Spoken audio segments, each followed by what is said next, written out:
What's going on? Kai here from Performance Secrets. If you're completely brand new to my channel, that subscribe button so again to elevate your life overall. By the way, quick reminder, if you're interested in homebrewing anabolic gear, there's a description right down below. There's only one link. Open that in a new browser so you can keep watching this video. Majority of people's understanding about gear when they're starting, especially myself, I thought that in terms of mass, in terms of size, I thought I was gonna get my physique and get it bigger, right? To me, it makes sense logically when I'm not initiated and I have zero comprehension of gear. So I thought that whatever physique I had, right, I was 135 pounds, I would just get a bigger version of it. Even if I was to get that, that's fucking awesome. If I were to accomplish that, that was awesome. That's the reason why I started doing gear in the first place, or at least one of the reasons. Over time, as I started using, my second cycle, my third cycle, and on, one of the biggest things, which is just fucking magical, that's just the best way I can describe it, I was completely wrong when it comes to the mass that it added on my physique. Not only that it made me bigger, little things that there was no fucking way I would have been able to achieve as a natty, right? Because it's not just the size of the muscle belly, like say in my shoulders, for example, that was gonna make it bigger. It completely morphed it into something a lot more aesthetic. As in, there is no way when I started back then, right, as a natural, that I would just get bigger shoulders, that's it. No, it rounded off my shoulders as well. And it wasn't just because of the spa injections that I was doing, it was just gear in general. Before, my deltoids was not round. I don't have that round side of it. But yeah, because of gear, it rounded it out. And that's one of those things I started noticing as well. Take, for example, my chest, right?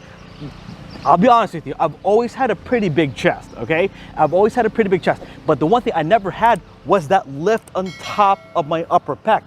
I have never had that before. And that was the beauty about gear. It started morphing the aesthetic parts of my physique to where it's gonna be a lot better.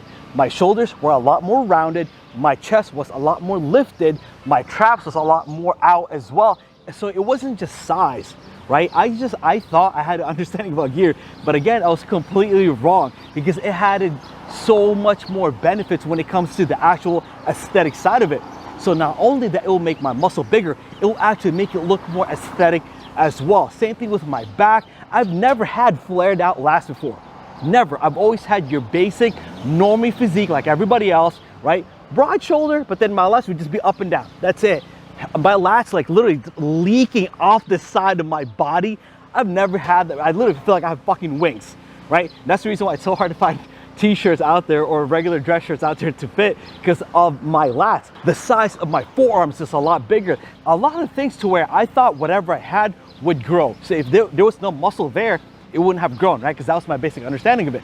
But again, to where I know now of how gear affects me, and that's the reason why everybody's cycle who's, guys who are on TRT or full-blown blast, everybody is always going to be different because it plays off into totally, completely different roles, from how they react to it genetically, how they react to each compound, what they genetically give it in the first place, and how they morph aesthetically. There's no way one person can have the same exact results, even if it's the same exact cycle as another person. There's way too many moving parts for it to be dictated that way. It's just beautiful. It's just magical to the point to where, holy shit, without gear, some of the stuff that I have now, no fucking way I would be able to grab that. Rounded shoulders, upper pec, traps, my lats leaking out of my fucking body off the side. It's just gorgeous. It's one of those things to where not a lot of people actually realize about gear. Everybody's basic understanding, just get jacked. Jacked isn't getting bigger and that's it. No, it also goes into aesthetics as well. So when it comes to this subject, I hope this really clears up a lot of stuff to where you weren't even thinking of this question. You didn't even think that this type of thing existed. So that's the reason why I love sharing this type of information, because it's one of those things to where I wish I had a Kai back then or a Formless Secrets back then, to where somebody not only would give me the safety of this stuff right here, but also things that I never thought would even be in a question, or some things that are facts at all in the first place. It's one of those things to where the stuff that I know now, I honestly wish I'd known way back then. Because if I did, holy shit, gear is a lot more exciting than I ever thought it would be. Because again, getting jacked, getting big, I thought that was it. No, way more amazing stuff that it comes with it as well. Just to give you a quick reminder, by the way, if you want to learn the safety and the protocols, the proper way to use gear, the proper way to pin, and everything else that when it comes to the step-by-step manner of this entire topic that I've been talking about with you, if you really want to dive into that. There's a description right down below, right? If you're on your phone, click that triangle. There's only one link down there. So if you want to go check that out, click on that. Other than that, boys, Kai here, Formal Secrets here, out. Take care. That was actually good.